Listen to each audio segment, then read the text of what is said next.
मेरे प्यारे भाइयों एवं बहनों, आज हम करने वाले हैं class 10th chapter 9 some application of trigonometry, जो कि क्लास 10th का बहुत ही इम्पोर्टेंट चैप्टर है और ये चैप्टर आगे जाकर क्लास 11 12 में भी काम आएगा और यही नहीं बल्कि JEE में भी काम आएगा। ये चैप्टर हम एंगल थीटा फार्मूला के बेसिस पे करेंगे। आप सभी हमारे साथ बने रहिए। ये हमारा नया यूट्यूब चैनल है और हमारे साथ दीजिए। ऐसे ही हम रोज़ हर चैप्टर का नया नया वीडियो लाते जाएंगे और यही नहीं बल्कि आप लोगों के लिए एक गुड न्यूज़ है। पूरे मैथ्स हम 15 दिन में कंप्लीट कर देंगे।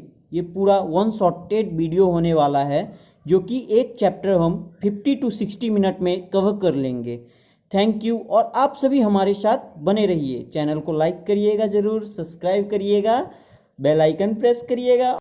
और हाँ, जो अभी तक कुछ नहीं पढ़े हैं वो भी टेंशन ना लीजिए, आपके लिए ब्रास चैनल आ चुका है। आप ये वीडियो भी देखेंगे और एक बार प्रैक्टिस करेंगे तो कंफर्म आप बोर्ड में अच्छे स्कोर कर सकेंगे। तो चलिए स्टार्ट करते हैं। Example first. तो हमारा फर्स्ट क्वेश्चन है, a tower stands vertically on the ground from a point on the ground which is 15 metre away from the foot of the tower. The angle of elevation of the top of the tower is found to be 60 degree. Find the height of the tower. इस chapter में अगर हम diagram बनाएंगे तो हमें बहुत ज़्यादा easy पड़ेगा क्वेश्चन। तो सबसे पहले हम डायग्राम बना लेते हैं। तो इस क्वेश्चन में बताया गया है कि जो एक टावर है वो एक ऊपर की ओर गया है और फिर वो जो उसका बेस है वो 15 मीटर का है और वो एंगल ऑफ एलिवेशन 60 डिग्री का बना रहा है। तो हमारा एंगल ऑफ एलिवेशन 60 डिग्री हो गया और हमको ढूंढना है टावर का हाइट। तो हमारी हाइट क्या होगी हमें ये पता करना है। तो हम स्टार्ट करते हैं क्वेश्चन करना। इसमें हमारा लगेगा कि हाइट क्या है, तो हमारी हाइट तो कुछ भी नहीं है फिलहाल। हमें ढूंढना है कि हाइट क्या है। हमारी बेस जो है, ट्रायंगल को हम नाम दे देते हैं। अब हमने ट्रायंगल को नाम दे दिया है ABC। हमारा एंगल B जो है 90 डिग्री बना रहा है। अब हमारा जो बेस है BC वो 15 मीटर का है। तो अब हमें फाइंड करना है जो हाइट। तो हम कौन सा एंगल थीटा का फॉर्मूला यूज़ कर सकते हैं, अब हमें सोचना पड़ेगा थोड़ा सा। तो हम इसका देख सकते हैं कि हमारा जो है हाइट ढूंढना है और बेस दिया हुआ है। तो हमारा जो tan थीटा का फॉर्मूला है वो आ सकता है इसमें। tan थीटा का फॉर्मूला होता है हमारा परपेंडिकुलर बाय बेस।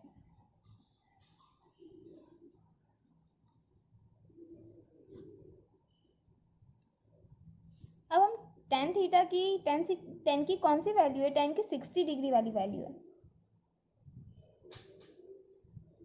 तो अब हम डाल देंगे हाइट अपॉन 15। अब tan 60 की कौन सी वैल्यू है, तो उसकी वैल्यू आएगी √3। तो हमारा हाइट तो कुछ है नहीं, हाइट फाइंड करना है। तो हम हाइट मिल जाएगा हमको 15√3। तो हम इधर स्टेटमेंट जरूर लिख देंगे क्योंकि स्टेटमेंट का 1 मार्क्स होता है बोर्ड में। तो हमारा हाइट है, तो हम स्टेटमेंट में लिखते हैं the height of the tower is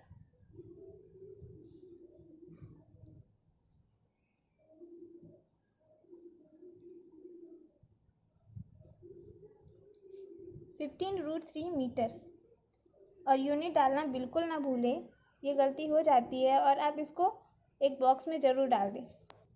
अब हमारा आंसर कंप्लीट हो गया है। अब हम इस क्वेश्चन को ख़त्म करते हैं। हमारा एग्जाम्पल फर्स्ट ख़त्म हुआ, अब हम सेकेंड एग्जाम्पल करेंगे। तो अब हम करते हैं एग्जाम्पल सेकेंड। इसका क्वेश्चन है, an electrician has to repair an electric fault on a pole of height 5 meter. She needs to reach a point 1.3 meter below the top of the pole to undertake the repair work. What should be the length of the ladder that she should use, which when inclined at an angle of 60 degree to the horizontal would enable her to reach the required position? Also, how far from the foot of the pole should she place the foot of the ladder? तो चलिए अब हम इसका drawing बनाएंगे। तो हम पहले 5 metre का वॉल बना लेते हैं क्योंकि इसमें बोला गया है, और इसमें जो लड़की को पहुंचना है उसको 1.3 मीटर बिलो पहुंचना है, तो हम 1.3 मीटर इधर डाल देंगे। और ये पूरा 5 मीटर था, तो 5 में से 1.3 हटाएंगे तो हमारा बचेगा 3.7 मीटर। तो उसको जितना जाना है वो हो गया 3.7 मीटर, उसको ट्रैवल करना है। अब ये यहाँ से जो एंगल बनाता है वो एंगल ऑफ इंक्लिनेशन वो बनाता है 60 डिग्री का। तो हमारी ये एंगल हो गया 60 डिग्री। तो हमें फाइंड करना है लेंथ, और इसका जो बेस है वो फाइंड करना है। चलिए अब हम इसको जल्दी से नाम दे देते हैं। तो मैं इस पॉइंट को नाम दे देती हूँ ए, और इसको बी, इसको सी और इसको डी। तो चलिए अब मैं इस आंसर को सॉल्व करती हूँ। तो इधर मैं सबसे पहले ढूंढना चाहूँगी जो बेस है वो। तो इसका हम ले लेंगे, बेस का फॉर्मूला क्या हो सकता है, देखिए 3.7 अपॉन बी हो सकता है, बिकॉज ये 10 का फॉर्मूला लग सकता है। तो हमने जैसे पहले वाले क्वेश्चन में किया था और हमने उसकी फॉर्मूला भी यूज़ किया था, तो फिर हम इधर यूज़ कर सकते हैं कि 1060 बाय 3.7 अपॉन बेस। मैंने पूरा यहाँ पे स्टेटमेंट नहीं लिखा है, आप लिख सकते हैं। 1060 की वैल्यू थी हमारी √3 इक्वल्स टू 3.7 बाई बी। अब हमारी √3, अब क्रॉस मल्टीप्लिकेशन करेंगे तो हमारे ये हो जाएगा, और फिर हम इसको √3 को नीचे ले आएंगे।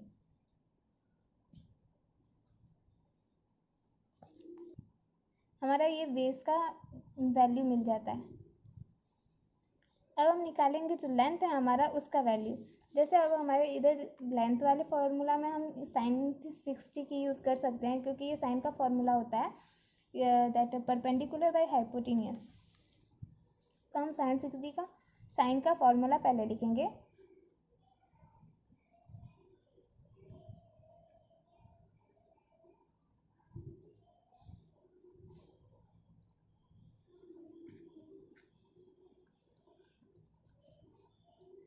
अब हम निकालेंगे इसकी sin 60 की वैल्यू। तो sin 60 होता है हमारा √3/2, और इधर हमारा sin 60 का वैल्यू निकालना है, तो हम ऐसे लेंगे √3/2 इक्वल्स टू हमारा 3.7। तो हम इधर लिखेंगे और फिर हमें लेंथ फाइंड करना है, तो लेंथ की वैल्यू डालेंगे। अब हम इसको क्रॉस मल्टीप्लिकेशन करेंगे। 3.7 into 2 upon √3 equals to L। तो हमारा इसको मल्टीप्लाई करने के बाद आ जाएगा 7 2 = 14, कैरी 1, 3 2 = 6 एंड 7, 7.4 अपॉन √3 आ जाएगा हमारा कैरी। तो ये हमारी L की वैल्यू निकल गई। अब हम ऐसे डायरेक्ट तो नहीं कर सकते हैं ना, तो इसमें √3 की वैल्यू दी गई है हमें, अब हमें उसका यूज़ भी करना होगा। ये देखिए यहाँ पे दिया हुआ है, तो अब हमें इसका यूज़ भी करना पड़ेगा। तो अब हम जो बी था हमारा उसकी वैल्यू निकालने के लिए √3 का वैल्यू निकालें। √3 की वैल्यू दी हुई है यहाँ पे 1.73। तो हम इसको और इजी बनाने के लिए जो हम पॉइंट वाले नंबर्स है उसको ऊपर डाल देते हैं। तो यहाँ पे 2 नंबर पॉइंट के बाद है, तो हमारे इधर ऊपर में 2 जीरो आएगी, और ऊपर में 1 नंबर पॉइंट के बाद है तो 1 ही जीरो नीचे आएगी। इससे हमारा कैंसिल हो जाएगा ये। सॉरी गाइस, यहाँ पे एक गलती हो गया, गलती तो सबसे होता है। 173 और 0 आना था, ये 0 0 कैंसिल हो जाएगा और हमारा आंसर बचेगा 370 अपॉन 173। अगर आप चाहें तो इसको डेसिमल में भी ला सकते हैं, वरना ऐसे भी सही है।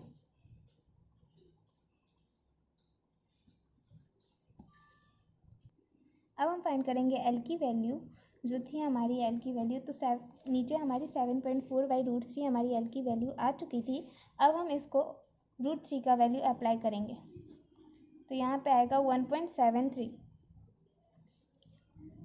अब इक्वल्स टू, इसको भी इजी उसी प्रकार करेंगे जैसे हमने ऊपर किया था। तो 7400 अपॉन 173 सिंगल जीरो, इसको कैंसिल कर देंगे और 740 अपॉन 173 लिख देंगे। इसको भी आप डेसिमल में कर सकते हैं। हमारे यहाँ पे ये क्वेश्चन भी ख़त्म होता है। हमारा थर्ड एग्जाम्पल है an observer 1.5 metre tall is 28.5 metre away from a chimney. The angle of elevation of the top of the chimney from her eyes is 45 degree. What is. यहाँ पे हम स्टार्ट करते हैं एग्जाम्पल थर्ड. एग्जाम्पल थर्ड में बताया गया है कि इसका जो बेस है वो 28.5 मीटर है, जो गर्ल खड़ी हुई है वो 1.5 मीटर की है और इसका जो पूरा हाइट है वो हमें फाइंड करना है. तो यहाँ पे इसकी जो हाइट है उसके हाइट में 1.5 मीटर तो गर्ल आ जाएगी, तो हमें बाकी का जो ए और बी है उतनी डिस्टेंस फाइंड करनी है. तो चलिए अब हम फाइंड करते हैं. हम फाइंड करने के लिए लगाएंगे 10 का फॉर्मूला, 1045 की फॉर्मूला. तो 1045 equals to length upon L equals to base. तो बेस हमारा है 28.5. 1045 की होती है वैल्यू 1, तो हम यहाँ पे लिखेंगे 1 इक्वल्स टू एल.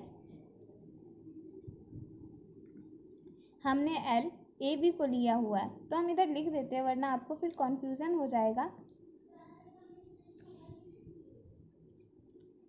तो 1 इक्वल्स टू एल अपॉन 28.5. अब हम क्रॉस मल्टीप्लीकेशन करेंगे तो हमारा ऐसा आएगा 28.5 इक्वल्स टू एल. तो हमारी एल की वैल्यू तो मिल गई, लेकिन हमारा अभी तक हाइट नहीं मिला है, क्योंकि हाइट हमारा है A B plus A D, sorry A B plus B D equals to A D. हमारा हाइट ए डी है, तो हमारा वैल्यू अभी मिला है ए बी का 28.5 प्लस हमारा जो ए डी बी डी है वो हमारा गर्ल का हाइट है, तो 1.5 आएगा. इक्वल्स हम इसको प्लस करेंगे तो 30 मीटर आएगा. तो हमारा जो पूरा हाइट है चिमनी का वो आएगा 30 मीटर.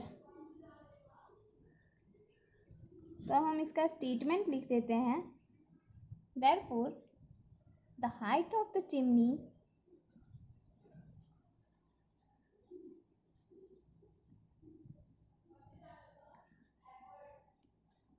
is 30 metre. यहाँ पे हमारा थर्ड एग्जाम्पल भी खत्म होता है. तो हम करते हैं एक्सरसाइज 8.1. उसका फर्स्ट क्वेश्चन है A circus artist is climbing a 20-meter long rope which is tightly stressed and tied from the top of a vertical pole to the ground. Find the height of the pole if the angle made by the rope with the ground level is 30 degree. इसका drawing यहाँ पे दिया हुआ है. इसका जो hypotenuse है 20 metre है और एंगल ऑफ एलिवेशन जो है वो 30 डिग्री है. तो चलिए अब हम स्टार्ट करते हैं. इस क्वेश्चन में हमें हाइट फाइंड करना है और हमारा जो हाइपोटेन्यूस है ए सी वो दिया हुआ है 20 मीटर. इस क्वेश्चन में हम फॉर्मूला साइन 30 का यूज़ कर सकते हैं. तो साइन 30 की वैल्यू जो होती है वो हाफ होती है 1/2, और हम इसका sine 30 equals to height by 20 लेंगे, क्योंकि परपेंडिकुलर बाई हाइपोटेन्यूस होता है. तो अब साइन 30 की वैल्यू है 1/2 और ये h बाई 20. तो अब हम लेंगे इसको क्रॉस मल्टीप्लिकेशन करेंगे तो 20 इक्वल्स टू 2h आएगा. तो h इक्वल्स टू हम लिख सकते हैं 20/2 और 220 से 10 टाइम्स कैंसिल होगा. तो हमारा हाइट जो है वो 10 मीटर मिल गया.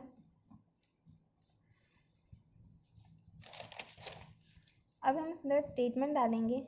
देयरफॉर द हाइट ऑफ द climbing long rope is 10 metre. तो यहाँ पे हमारा फर्स्ट क्वेश्चन ख़त्म हो जाता है. ये इतना ही है. हमारा सेकंड क्वेश्चन है a tree breaks due to storm and the broken part went so that the top of the tree touches the ground, making an angle 30 degree with it.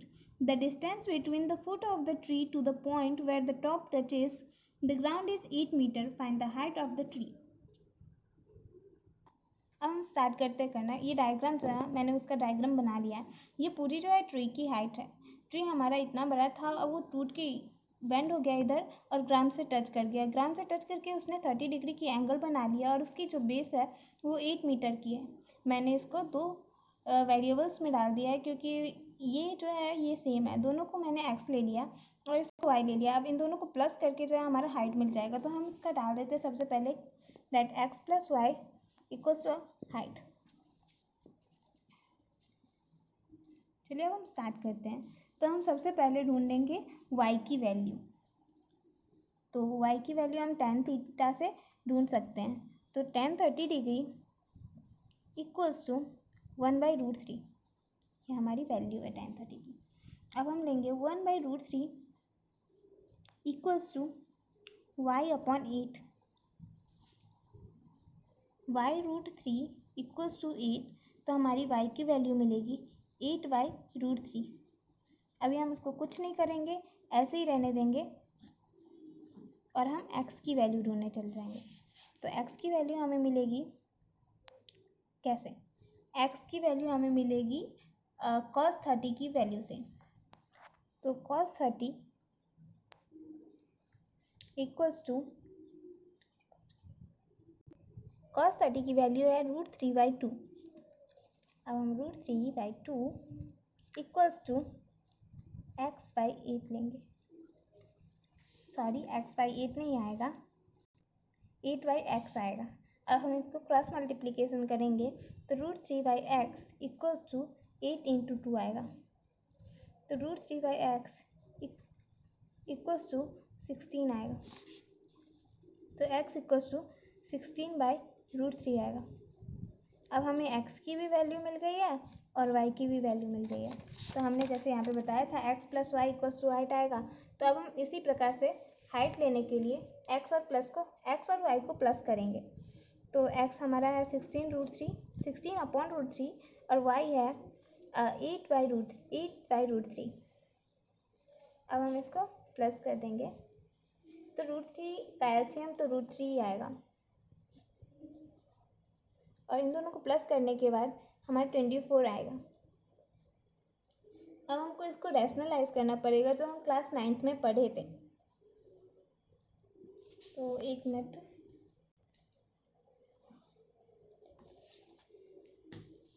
हम रैशनलाइज कर रहे हैं। ऊपर भी सेम नंबर से multiply और नीचे भी सेम नंबर से डिवाइड करेंगे। अब हमारा ऊपर मल्टीप्लिकेशन 24√3 हो जाएगा और नीचे √3 का स्क्वायर आ जाएगा। तो स्क्वायर एंड रूट्स कट हो जाएंगे। तो हमारा बचेगा 24√3/3 बचेगा। तो 3 8 जा 24 होता है। तो हमारा आंसर आएगा 8√3 मीटर। यहाँ पे 3 कैसे आया मैं आपको बताती हूँ। यहाँ पे रूट और स्क्वायर का कैंसिल हो जाता है, रूट स्क्वायर कैंसिल हो जाता है एक दूसरे से। तो हमारा सिर्फ 3 बचेगा और इसलिए यहाँ पे 3 आ गया। अब हम इसको स्टेटमेंट दे देंगे, वो बहुत इम्पोर्टेंट होता है। हमारा जो हाइट था वो मिल चुका है। अब हम स्टेटमेंट दे देंगे कि हमारी the height of the tree, the total height of the tree of the broken tree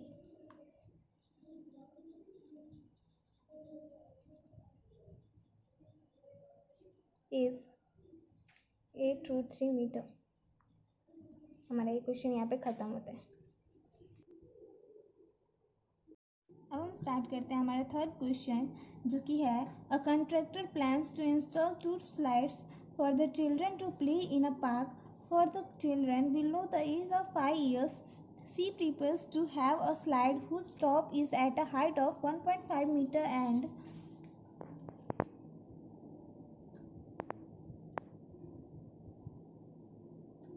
is inclined at an angle of 30 degree to the ground. Where is the elder children? She wants to have a steep slide at a height of 3 meter and inclined at an angle of 60 degree to the ground. What should be the length of the slide in each case? अब मैंने diagram बना लिया है। तो ये है small slide और ये बिग स्लाइड। ये छोटे बच्चों के लिए, ये है बड़े बच्चों के लिए। तो इसका जो हाइट है वो 1.5 मीटर है और एंगल ऑफ एलिवेशन 30 डिग्री है। हमें फाइंड करना है लेंथ। तो स्मॉल स्लाइड का जो एल है लेंथ है वो स्मॉल एल है और बिग स्लाइड का लेंथ है वो बिग एल है। और बिग स्लाइड का जो हाइट है वो 3 मीटर है और एंगल ऑफ एलिवेशन है वो 60 डिग्री है। तो अब हमें दोनों स्लाइड की जो लेंथ है वो फाइंड करनी है। तो अब हम सबसे पहले छोटे स्लाइड की जो लेंथ है वो फाइंड करेंगे, और हमें लेंथ फाइंड करने के लिए यूज़ करना होगा sin 30 का वैल्यू, क्योंकि एंगल ऑफ एलिवेशन 30 डिग्री है। तो हम फाइंड करते हैं sin 30 equals to 1/2। Now 1/2 equals to 1.5 upon L।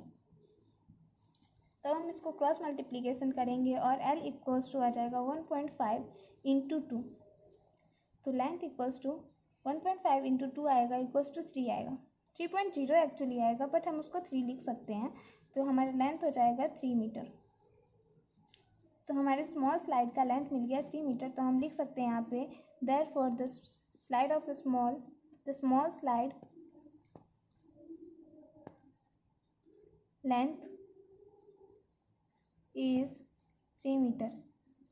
अब हम फाइंड करेंगे बड़े स्लाइड का लेंथ। तो हम उसका भी फॉर्मूला साइन 60 से यूज़ करेंगे, क्योंकि उसकी जो एंगल ऑफ एलिवेशन है वो 60 डिग्री दिया हुआ है यहाँ पे। तो sin 60 इक्वल्स टू √3/2 आएगा। तो √3/2 इक्वल्स टू 3/L। तब हम वापस इसको क्रॉस मल्टीप्लिकेशन करेंगे और इधर आएगा √3L इक्वल्स टू 3 इंटू 2। तो √3L इक्वल्स टू 6 आएगा। तो L इक्वल्स टू 6/√3। अब हमको इसको रैशनलाइज करना पड़ेगा, क्योंकि यहाँ पे नीचे रूट वाला नंबर आ गया है। तो अब हम इसको रैशनलाइज करके ऐसे करेंगे 6√3 इंटू ऊपर वाले नंबर को इंटू करेंगे, नीचे वाले नंबर को सेम नंबर से डिवाइड करेंगे। अब हम इसको ऐसे लिख सकते हैं 6√3 और √3 का स्क्वायर नीचे। तो जैसे कि मैंने आपको पहले बताया था, ये स्क्वायर एंड रूट एक दूसरे के साथ कैंसिल हो सकते हैं। तो मैं इसे कैंसिल यहीं पे कर देती हूँ। हमारा आएगा नीचे 3 और 3 2 जा 6 होता है। तो मैं इसको यहाँ पे भी कैंसिल कर सकती हूँ। तो हमारा जो आंसर आएगा वो 2√3 आएगा, 2√3 मीटर। तो हमारे बड़े स्लाइड का जो लेंथ है वो भी मिल गया हमें 2√3 मीटर। तो हम यहाँ पे लिख देते हैं therefore the length of the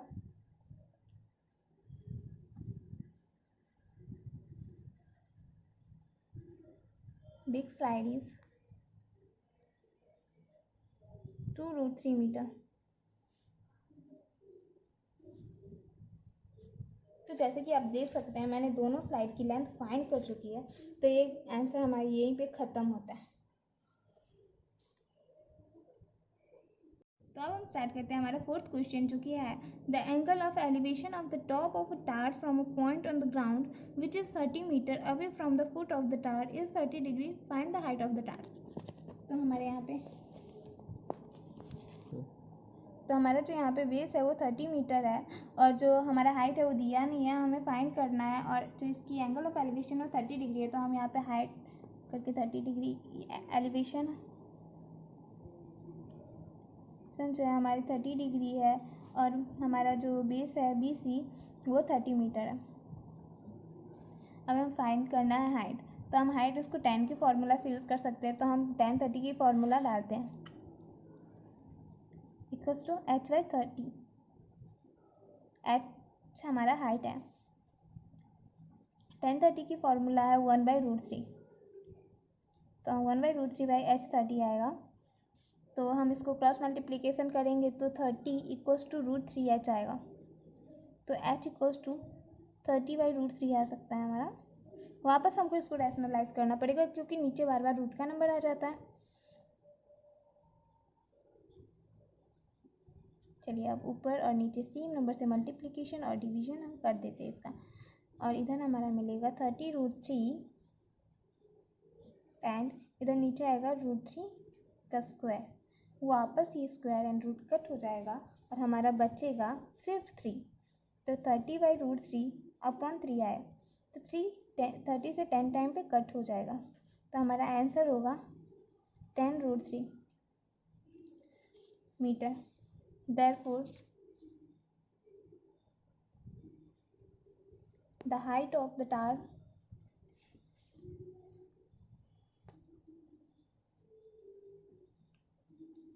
is 10√3 metre.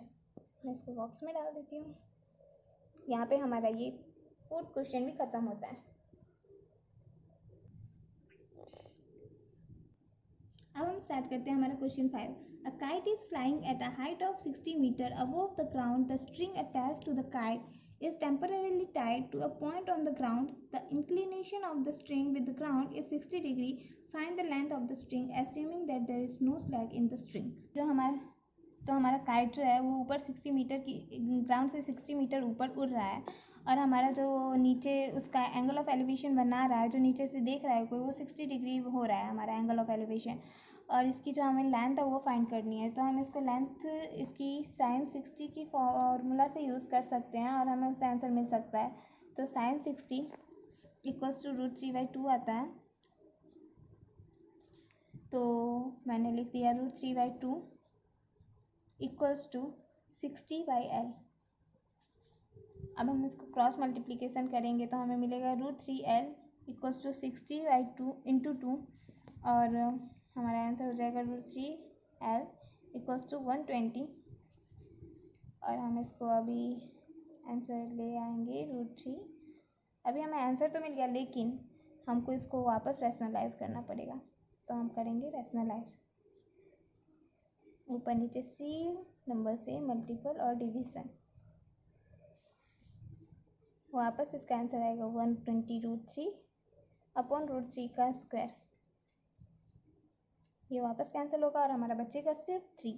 तो 120 इंटू √3 अपॉन 3 ये कट होगा 40 से इक्वल्स टू हमारा आंसर आ रहा है 40√3 मीटर। देयरफॉर हम स्टेटमेंट लिख लेंगे, therefore the length of the string of the kite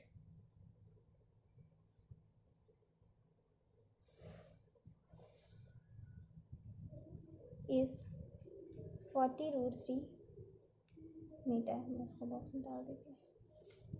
यहाँ पे हमारा 5th क्वेश्चन भी ख़त्म होता है। यहाँ पर हो गया application of trigonometry chapter complete. Specially ये गुजरात बोर्ड के बच्चों के लिए था रिड्यूस सिलेबस के अकॉर्डिंग, जो कि हमने 1 शॉर्ट वीडियो में बहुत ही अच्छे तरीके से खुद करके आप लोगों को दिखाया है। तो आप लोग भी अपना प्यार दिखाइए, लाइक करिए वीडियो को, सब्सक्राइब करिए हमारे चैनल को और बेल आइकन नोट प्रेस कर दीजिए ताकि हम नए वीडियो रोज़ डालेंगे तो आपको मिले और आप उससे देख के अपना सिलेबस बहुत ही जल्दी 15 दिनों के अंदर कंप्लीट कर सके। Thank you. जय हिंद, जय भारत।